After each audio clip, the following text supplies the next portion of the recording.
Hi, I'm Cynthia Davis, and this is a special edition of Homefront. After the recent State of the Union address, I participated on a conference call with Constitution Party leader Darrell Castle. Darrell and I discussed our reaction to the State of the Union and the Republican response. As a former state representative, I have seen plenty of political speeches and come to this with the goal of helping you see beyond the hype.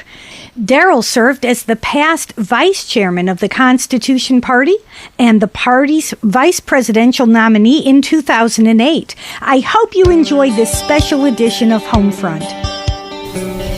Welcome to Homefront on Missouri Grassroots Radio. I'm Cynthia Davis, your host. As a writer, speaker, and former legislator, we discuss limiting government, fiscal responsibility, and fair taxation. I'm a mother of 7 and a wife of 1 for over 3 decades, so I bring you my personal experience. And now it's time for Homefront with Cynthia Davis.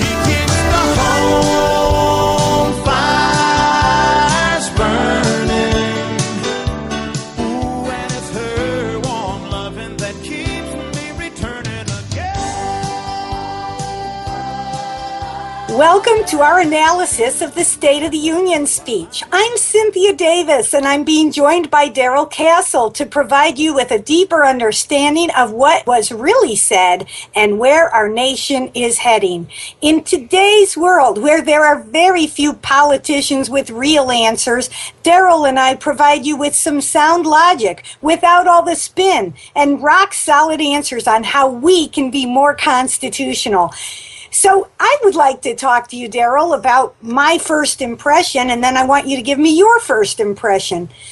I got on my sofa last night with my son, and we put the heated throw across our laps, and it was warm and cozy, and he didn't understand why we were watching the State of the Union speech, because this is not a common occurrence in our house. And so my husband had already not only left the room, but left the house, because it was too irritating to listen to the droning and droning of the same old, same old. So I understand that, and I give any spouse permission to leave the house when they hear a president on TV who's being offensive by their philosophy. My son looked over at me, and he said, "Mom, are we for Barry or against Barry?" And I said to him, "Son, what made you decide to call him Barry?" And he said, "I learned about that in 3rd grade. That's when he played basketball." And I said, "Well, do you want him to go back to being Barry?" And he said, "Well, Barry rhymes better with the song they taught us." So my question is, we did an amazing job of watching well-groomed people. We watched not only the Democrat president, but then the Republican rebuttal. They did a great job of looking good and speaking smoothly and polished. If I were a speech teacher, I would have given them both high remarks, because they did a great job of presenting a speech. The problem is it was flawed in the content area. So I couldn't help but listen to it and hear red flags pop up from time to time, things that disturbed me because they weren't right. So let me ask you, Darrell, what was your impression of the overall content of the speech, and were there any red flags that got your blood boiling? Well, first of all, Cynthia, I agree with you about one thing. I thought he did a good job of presentation. He did a good job of looking presidential, and he spoke to the base of the Democratic Party, which I think was his intent. It was one of the better speeches that he's given during his time in office, I thought, in that regard. But the thing about the content, the philosophy of the speech seems to be the government can do anything. It can solve any problem, and it will solve any problem. And I know what's best for you. The government knows what's best for you. And if Congress will not cooperate with me in doing what's best for you, I will do it on my own. That seems to be the philosophy. There's no mention of the restraint of law or the fact that you may want something or you may want to do something as president that is not lawful and therefore cannot be done. You are restrained by nothing as president. If Congress will not obey me, I will simply act on my own. That is his philosophy. coupled with the theory that government is all powerful and can solve any problem. It can solve problems of the climate. It can solve problems of the economy. It can solve social problems like racial issues. Or it can solve problems of women not making as much as men. As the president worded it, children of color not doing as well in school. The government can solve all these problems, and it will through the introduction of new programs. And if Congress will not approve these, then the president will act on his own. That is the overarching theme of the speech, Well, coupled with a few other foreign policy issues and so forth. he had a phrase from early on in the speech. He said, "We've had a rancorous debate over the size of government." And my response to that is it wasn't rancorous enough. He used that to explain that the 16-day government shutdown cost our government billions of dollars. What he was trying to do is punish, shame, and humiliate anybody who shut down the government so they don't dare try that one again. Now, I have a problem with him using his speech to belittle those who opposed him. If we had had a true rancorous debate, the government might have had some real reforms. As a result, we got nothing. And I guess I don't blame him for bringing out that the government shutdown was a failure, because it truly was. The Republicans failed to stand strong. As a parent, what would happen to your children if you say, if you go outside the line, I'm going to punish you, and then there's no punishment? In fact, those government workers were rewarded in the end because they got a 16-day vacation on top of their regular vacation. They got paid for it. We got no productivity out of it. In the real world, I own my own business.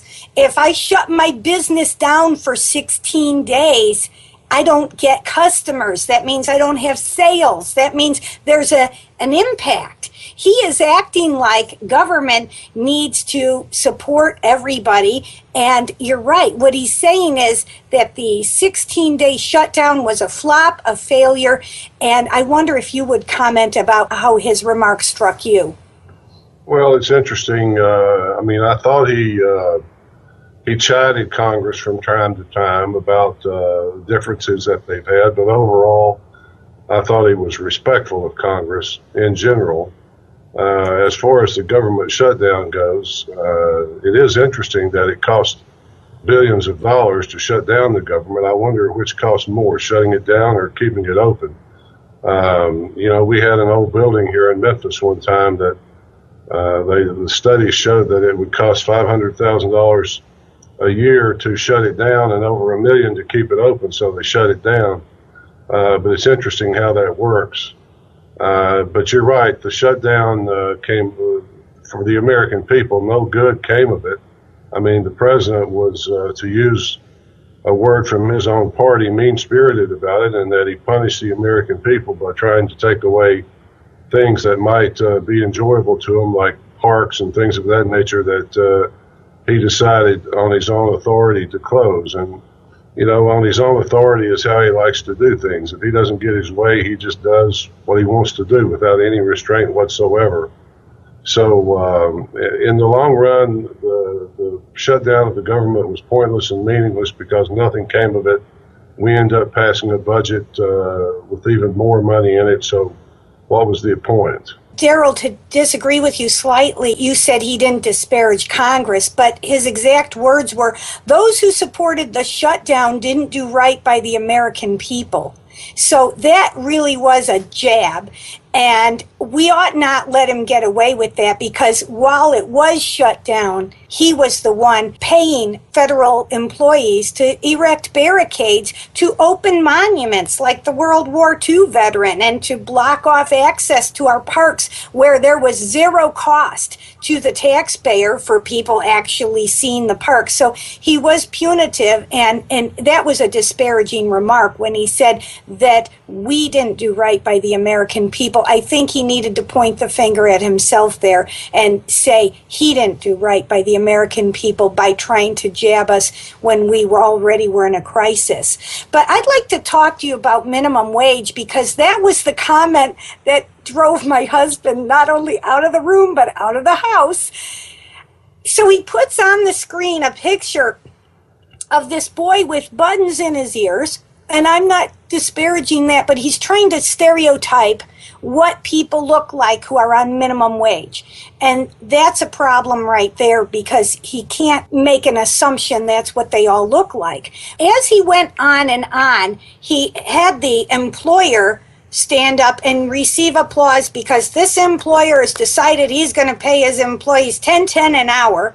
Furthermore, he, as the chief executive, is going to make sure that our government contractors all have to pay $10.10 an hour. I don't know where he got that. But what's most idiotic about the logic behind this is he's not explaining where is that $10.10 an hour coming from, because I guarantee you it comes from two places. Number one, it's either going to be inflationary, and if he wants to play that game, he can make $10.10 an hour come out to the equivalent of $2 an hour currently. $10.10 is meaningless. Until he stops printing the money randomly in large excesses, we're not guaranteed we're going to see anything come of that $10.10. It ruins the value of $10.10. And then on top of it, he was talking about the strength of our work ethic without realizing when you give people random raises for no apparent reason without their work ethic making it happen. And by the way, people can get paid $10.10 an hour right now. Guess what? Without a law, there are plenty of people making $10.10 an hour and more. How do they make the $10.10 and more? Well, they work hard, they start going up the ladder, and there's nothing more devastating to the youth in our country than raising the minimum wage. So what was your opinion of that? Well, you said it pretty well. I mean, I think his minimum wage proposal was part of his income disparity theme that things are getting worse for certain people. And he's in a bit of a quandary there because income disparity has gotten worse during his administration. And so he has to find someone to blame that on. But I think on the merits, the minimum wage will have, it's the wrong message at the wrong time. It'll have the opposite effect than what he seems to think, because it'll increase unemployment and it will devastate youth unemployment. Anybody who wants to increase the minimum wage nationally across the country, I mean, for him, I suppose he thinks he can just tell the Federal Reserve to print more money and they can pay for it. But for those of us out here in the civilian world, increasing the minimum wage simply drives the cost of hiring low-wage workers higher. They're unemployed to a large extent because it's too expensive to hire them. So there are going to be more people unemployed and more people on the federal unemployment rolls, which probably wouldn't bother him at all because his chosen ones now make $10.10 an hour. You know, but as you pointed out, why $10.10? Why not $20 an hour? If it's a good thing, why not $100? If it makes no difference, why is $10.10 the number that he chose? Why not, why not just give us all the money? It's all just ridiculous, and it flies in the face of economic laws that he seems to have no conception of. What he was asking that employer to do, and all the employers in this country, he was saying, I'm asking all of you just to be nice and give your employees more money. Will you just do that? Well, let's think about this, because I'm an employer also. I own my own business also. So the one question he didn't answer is, where is that money coming from? Well, is he asking all employers in America to forego their own paycheck? If that's the way he wants it to be, why didn't he lead by example? This is the irony and the point that we need to all look at. His exact words were, I'm going to lead by example, and I'm going to make sure that the federal government gives everybody $10.10 an hour minimum if they're going to get a contract working for the government. No, that's not leading by example, Mr. Obama. That is spending more of somebody else's money. Now, leading by example would look like this. He would say, I am going to lead by example. So I'm going to take my vacation fund, and I don't know how many millions of dollars we're up to yet, But what if he had said, I'm going to start paying for my own vacations with my own money, and I'm going to use all those millions of dollars we would have spent to fund giving more money to the federal workers? How about that? Or what if he'd done the same for Congress? What if he'd said, I'm asking Congress to cut a little chunk out of your paychecks? Why don't we cut them in half?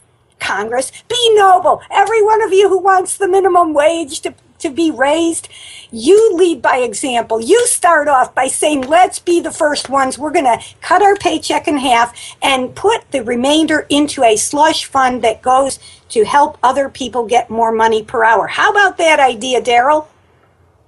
Well, it's, he obviously Congress and the president and so forth are excused for many of the things that we are required to face. And when we deal with our own employees, and whether you run a business or not, I mean, it's your money now that you're talking about. And of course, he's never personally had to make a payroll. He's never had to agonize over where the money to make that payroll comes from. It just seems totally incomprehensible to him that a lot of people out there that run businesses could be just barely making it and really can't afford the difference. So they would have no choice except to lay people off. And what would that accomplish? But yes, there are many things that could be applied to both Congress and the president, but they're too busy exempting themselves from Obamacare and things like that to be concerned about what we like it. As far as his vacations go, perhaps he could consider spending some time in the White House doing some real work rather than planning his next multi-million-dollar trip.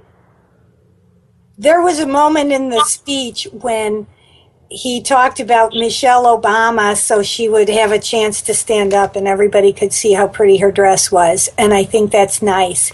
But it would have been more fair and honest if he'd said, now I'd like you to all give a hand to my wife, Michelle Obama, let everybody clap and have her sit down. But no, he didn't just stop there. What he said was, Michelle's Let's Move partnership has reduced childhood obesity. Now, it's true Michelle looked very manicured last night, but I'm not aware of any government program that's reduced childhood obesity, nor had he provided any statistics to back up his claim. The facts are that children are getting fatter all the time because a lot of them are not doing vigorous sports, or they're sitting home with video games. They're eating junk food. Most of that junk food that children on welfare are eating was paid for by the taxpayers. You've got people who go out and choose to buy potato chips and soda, popcorn, candy. You can buy all of that with food stamps, but they're not actually making the children healthier. If we wanted an initiative to reduce childhood obesity, you would think at the bare minimum we could start there with, let's curtail some of the food that has zero nutritional value, that only is going to add calories and obesity. And on top of all that, have you seen children thinning down in this country since Michelle Obama started her Let's Move program? Tell me what you've seen so far. Well, to be honest about it, I'm 65 years old and I spend very little time looking at children to determine whether they're fat or not. So I really don't know. That's a very difficult question to answer. I can't say whether Mrs. Obama's program has helped or it hasn't helped. But I know obesity is a problem, and like I said earlier, the government can fix any problem, so it's got to be involved in it. Well, obviously, he wasn't confident enough in his own claim to give us any statistics to back it up. It was just a claim, it was a statement, and everybody had good reason now to stand up and applaud the person responsible for reducing childhood obesity in America. Another comment I'd like to make is there was a point during the speech when Barack Obama talked about promoting marriage equality. And in the past, you would guess that people would, of course, marriage equality doesn't mean marriage equality. It's a euphemism meaning homosexual behavior, calling it marriage, which is fraudulent. Marriage is between a man and a woman. And so by our definition of what is marriage, we already have marriage equality, unless he's talking about getting rid of some of the tax breaks that are given to people who are not married. I don't think he was talking about that. Nevertheless, there was silence after that word, and maybe he was expecting it to bring applause again. I don't know, but it was quiet, dead quiet. Hi, friends. Do you like what you're hearing? Then go to my website. It's cynthiadavis.net and sign up for my newsletter.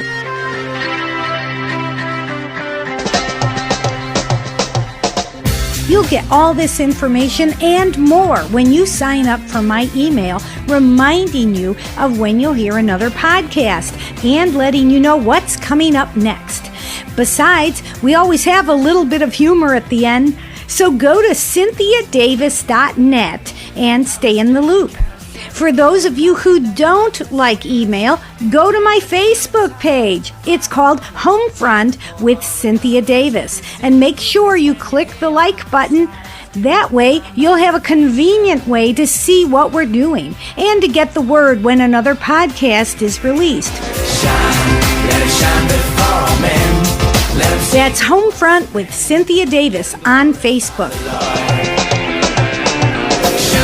My website is cynthiadavis.net.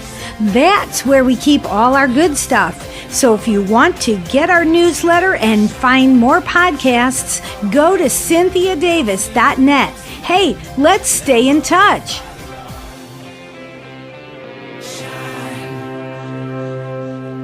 Next, I want to talk to you about veterans. You and I and everybody in America pretty much love veterans. Nobody would dare say anything against them. But what they said during the speech, if you'll notice, that the longest applause went to the veteran who got injured. More applause went to him than to Barack Obama for anything Barack Obama said. And I think that's honorable and noble that we took a moment to applaud somebody who'd been injured. I think that's sweet. And people today are saying that is the most memorable part of the entire speech. Now, if that's the most memorable part, what does that tell you? Well, it tells me that he wanted to end well. He brought out this wounded Army Ranger with 10 different tours in Afghanistan, which is really incredible that anybody would be sent over there 10 times, but this man was. And it was a way of ending his speech on a powerful note. He kept going back to the military time and again to get an applause line. I'm sure that someone stuck those lines in there to make sure there was time for the Congress to stand up and applaud. When you think the military, they have to do that. So, there are so many things that have been done with these people, and I will say that Barack Obama did not invade Afghanistan and he did not invade Iraq, and he has done what he said he did. He has removed troops from Iraq and is now doing it from Afghanistan, although he's planning to leave some there after 2014 as long as Mr. Karzai agrees to do that. But nevertheless, it's been a long, difficult struggle for the military, and it is only now that he seems to be trying to honor them by paying them the benefits that they've been promised and giving them the medical benefits that they deserve and have been promised and so forth. And, sometimes I observe him around military people when he's not being watched, or at least he doesn't think he's being watched. It's small gestures that he does with the Marine Guards and things like that. They really tell me how he feels about them. But it was convenient at this time, and it was a nice gesture, as you say, to bring that man to the speech, and a good way to end the speech on a very powerful note. Unfortunately, this president has done more to demoralize the military than any president in my lifetime. He's been putting women in combat. We're seeing women coming home in body bags and with missing limbs. He's been trying to shut down the chaplains. He's been ordering them to perform marriages to people who are morally decadent. I mean, this is not what chaplains do. This is not what they're trained to do. And so for him to try and advertise himself as being some great supporter of the military when we know what's going on, and if Congress would allow him, he would cut their budget more. Nevertheless, he mentioned he's pulling people out of Afghanistan and Iraq, but he did not mention what he's doing about Libya, Syria, Egypt, how he's helping the Muslim Brotherhood. What gives with that? Well, he did mention that even though he was winding down the war in Afghanistan, he was going to continue to pursue terrorists around the world wherever he saw them as a threat to the United States. He specifically mentioned Al-Qaeda, but he didn't mention that we support Al-Qaeda when it's convenient for us to do so, like in Syria, for example. But in Iraq, we oppose Al-Qaeda. We arm one group. They have a common border. It's very easy for the Al-Qaeda rebel factions in Syria to deliver weapons that they got from America across the border to the Al-Qaeda fighters in Iraq to fight against the people that we're supplying there. So it's all just madness, and it really shows that the term "come home and mind your own business" is very appropriate in a place like the Middle East. You start out trying to do something good, and it has unintended bad consequences. It happens over and over again as revolution now spreads across the Middle East as these governments are crumbling. And I'm happy for the military gentleman who received all the honor, but what about all the other people? Where's their mention? I have a very close friend whose son was killed in Afghanistan. Why didn't she get mentioned? How did they single out one person to manipulate sympathies and leave out the atrocities that happened to the other people? What about Benghazi? If he had really wanted to make a memorable speech, let me coach Barack Obama for a minute. This is what you needed to say. I've had a talk with Hillary Clinton, and she said that she's sorry she put through the order to stand down, and we're trying to make it up to those men who were killed and their families. I mean, what else would have made him more honorable than if he'd answered the questions that Americans are asking and apologized for places where he made blunders and tried to make it right by us? He has done wrong by us. People have tried to get the truth, and he's been as obstructionistic as possible. What about Benghazi? Well, these are things, you ask too much of a president in a campaign speech to do that sort of thing. This was a speech designed to appease his base and to bring them back together and make them believe in him and his positions for this 2014 election cycle. The Democrats are upset. There's rumbling in the ranks. They're all nervous about Obamacare. And if you noticed in the speech, he was proud of Obamacare. He's let them know quite well that it's working quite well. He's proud of it. It's not something he's ashamed of. So, I have a young man that works for me here in my law office whose brother was killed in Iraq. It's touched families across America, but this man that they had there to honor was simply symbolic of all those out there who have been wounded and butchered in these stupid, useless wars for the last 23 years. Why he didn't mention Benghazi? Because he's guilty of sin on Benghazi. He was personally briefed on Benghazi. He knows that as well as you and I do, and Hillary Clinton was too. So, he might be confessing to a crime if he did something like that. I mean, it's an impeachable offense. One more comment Barack Obama made that stood out to me. He said, climate change is a fact. Okay, now, you listen to his words, and notice he did not say global warming is a fact, because he knows this is January, and they had a backdrop of the Capitol with snow coming down. It looked very beautiful and set a great tone. But here's the point. Climate change is a fact. You know why? Because we have weather. As long as we have weather, we're going to see weather change. When weather changes, that's called climate change. So what he really was saying is, we need to put more money into programs that will punish people that emit carbon dioxide. When you read between the lines, you get the picture of what he's saying. Can you respond to his harping on the same message of we need bigger government to control carbon? Well, I thought his climate change comment was, I mean, I knew he was going to make one, but it was laughable. In fact, I did laugh when I heard it, as you pointed out, with the snow in Washington and one of the coldest winters on record, and the Arctic ice patterns higher than they've ever been in history as far as we know. But yes, he did say that climate change, the debate is over. He said it's a fact.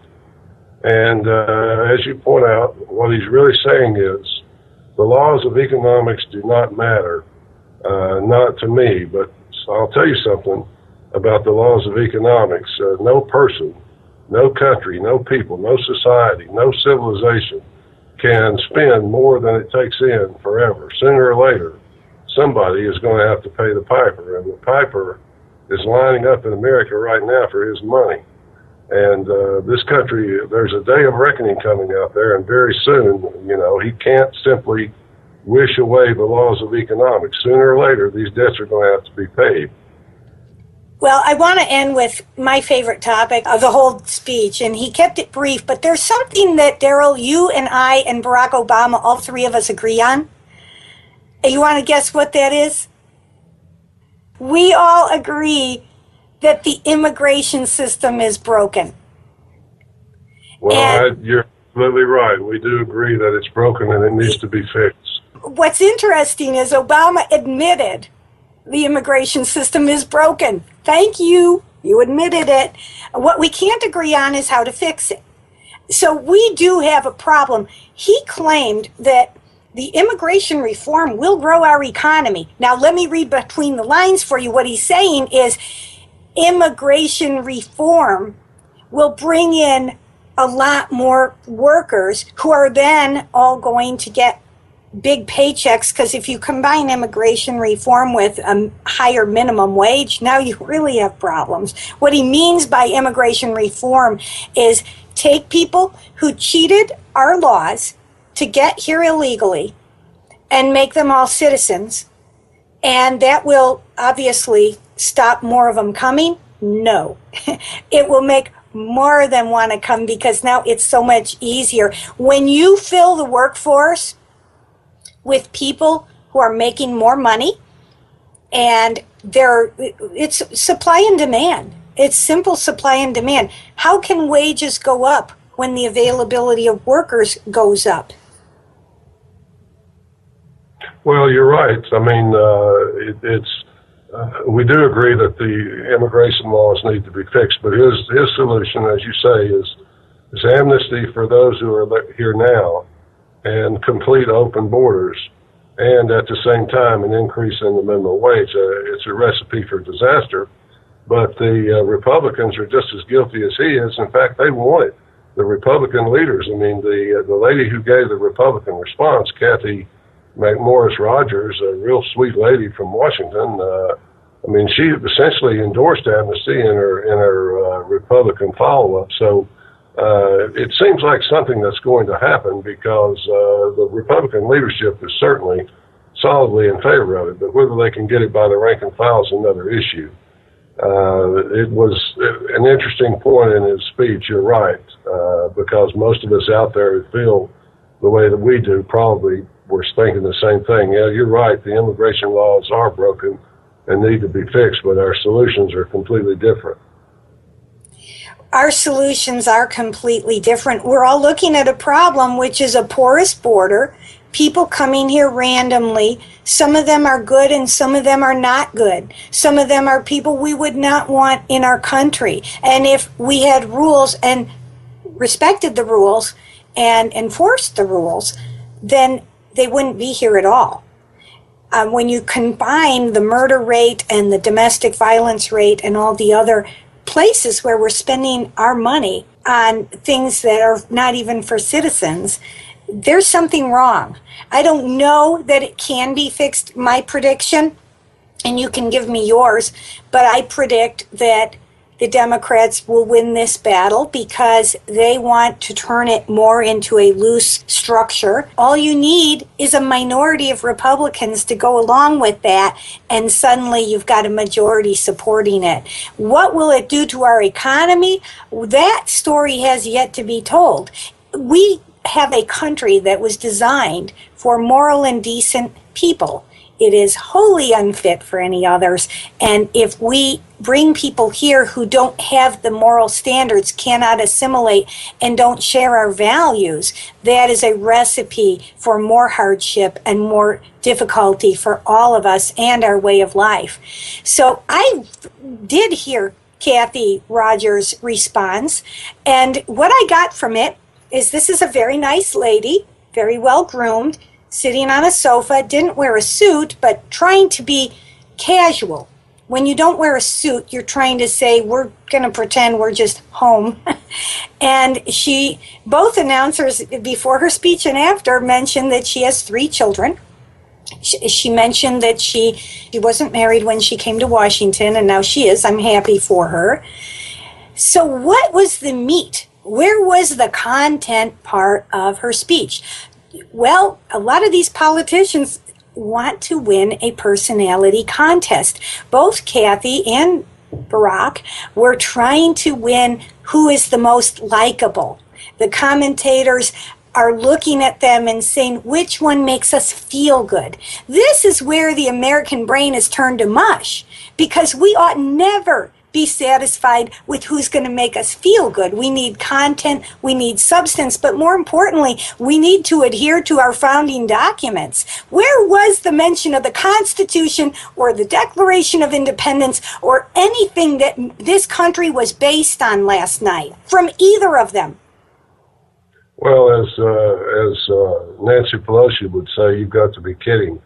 I mean, the president's entire philosophy is it doesn't matter. He can do whatever he wants. It's a clear violation of Article 1, Section 1, which grants all legislative power to the Congress. We'll see if Congress has enough guts to call him on it. I doubt if they do. But yes, it's a monarchical type of thing. We have a very government-centric economy now. We have a very government-centered world that we live in. And this president believes that he is the government, and the government is the country. And it is a very powerful notion. It is a monarch type of thing. And the founding fathers were very weary of that. They did things to prevent this president from becoming a monarch. For example, in Article 2, Section 4, the founders put in the clause that gave Congress the right to impeach the president for high crimes and misdemeanors, defined in their day as misdeeds, violating the Constitution with impunity, continually threatening them with doing so would seem to me to be a misdeed. But that is the way it goes now. He did look presidential. Miss Rogers, when she gave her rebuttal, she looked like a nice lady. I assume she was chosen because she's in a leadership position in the House, number one. But number two, she can show the Republicans are diverse too. You know, they have smart women in their ranks and their mothers and that sort of thing, as you say. And it's all just for show. Let me just tell one last story, and that is that when Thomas Jefferson was elected president, he thought that it would be wrong for him to go to Congress and make a grand speech. He thought that reminded him too much of what a British monarch would have done. So he wrote out a speech on a piece of paper and sent it over to the Congress and had a clerk read it out loud to them. And he made it intentionally vague so that it did not give the appearance of a royal edict. That tradition was carried on all the way up to Woodrow Wilson, the patrician chairman of the University of Princeton University, decided that he needed to be more like a monarch and come out and make a speech. It's been done that way ever since. This whole grand thing is so designed to make us see them as what they perceive themselves to be. But it's time we rein them in a little bit, in my opinion. Darrell, I'd like to thank you for joining me. If I were going to sum up Kathy's comments last night, I would say it was a missed opportunity because she could have said so much more. Where was her bravery? Where was her courage to call out people when they're wrong? If somebody is taking the country down the wrong path on a long march towards socialism, why would we not stand up and vigorously oppose that? Where was the fire to say, you know what, he's doing it wrong. It's not going to help us. We need to be better than this. We are Americans. Can we not see what the Constitution laid out for our rules and then stick within those parameters? We are the conscience for our country. You can't stand back and just say, everybody is so good. No, there are some things that are good and there's some that are bad.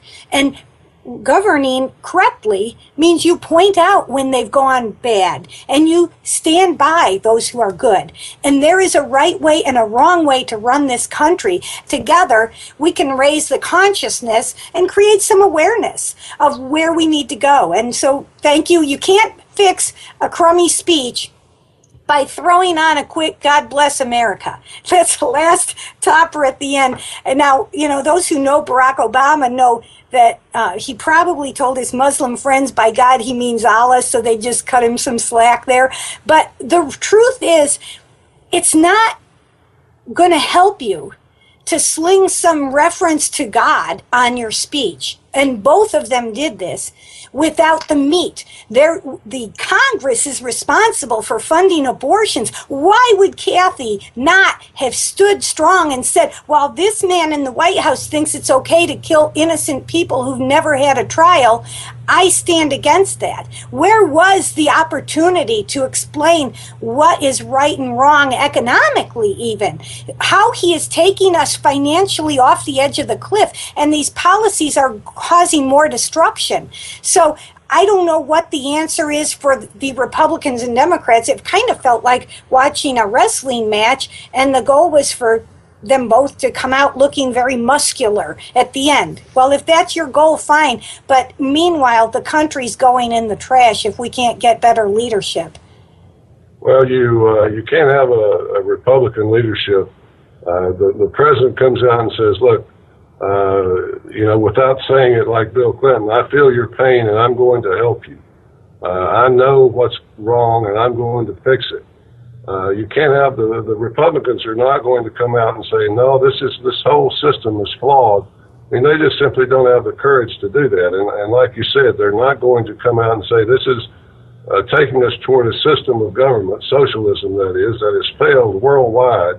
This entire massive global system right now, this failing worldwide economy that we're in, backed by trillions and trillions of dollars of debt that's on the verge of collapse, is all caused because it's been a massive socialist experiment over the last 100 years, and that experiment is reaching the point of failure now. They don't have the courage to do that because I don't think they believe it themselves. Well, I would like to close with a word to the voters and to the citizens in America who might be sitting here watching this. Don't accept this. It's our country. We have this system today with this president and this Congress because we elected those people to go to Washington, D.C. If they're making bad decisions, it still is up to us to correct the record.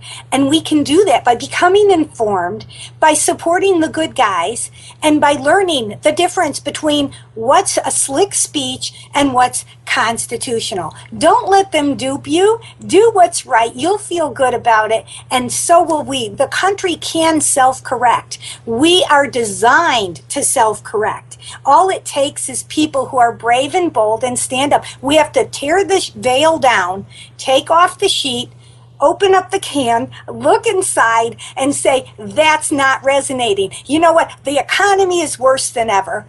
The morality is worse than ever. The country is not flourishing. Let's be a little realistic. Maybe it's time for an intervention. Let's talk about what it's going to take. And it's as simple as going back to being constitutional again and holding to a standard. Because, folks, that's the only standard we have. What do you say, Darrell? Well, I agree. That's the only standard we have, and that is what we should go back to. It's so simple. I don't think we're going to get there without a great deal of pain. I think the economy is going to teach us some real lessons coming up very soon. I think the government is very well prepared for when that happens. I think they expect it, and they're going to be ready, the people who run the government, that is. That's what I mean by they. But yes, the Constitution is the answer. It is the guidebook to this country, and it's what we should be following. Time will tell how it comes out. But in closing, I mean, there are some things about this speech that were good. I thought much of his foreign policy section was very good. He wants to end involvement in long, protracted, never-ending wars, that sort of thing. I say amen to that. I'm with him on that, but we'll see how it all comes out. They don't mention the Constitution because they don't believe in it. Republicans want the status quo too. They cannot get up there and say government is too big, it's got to be reined back. The Constitution has to be followed because that would limit their power just like it limits his power. It's a simple thing, really. They don't want the status quo to change. They just want it to keep moving inevitably forward toward more and more government power. Well, thank you, Darrell, for joining us today. We're going to stay strong. We're going to stay bold. We're going to stay courageous, and we're going to keep pointing out the truth to you. Thank you for joining us, and I hope that you'll join us again when we give you more truth and honesty and another dose of reality. Thank you. This has been another edition of Homefront on Missouri Grassroots Radio. I'm Cynthia Davis and hope you enjoyed our program. Please join us next week when we offer another infusion of truth, honesty, and solutions that will grow people bigger and shrink government smaller. Thank you for joining us. See you next week.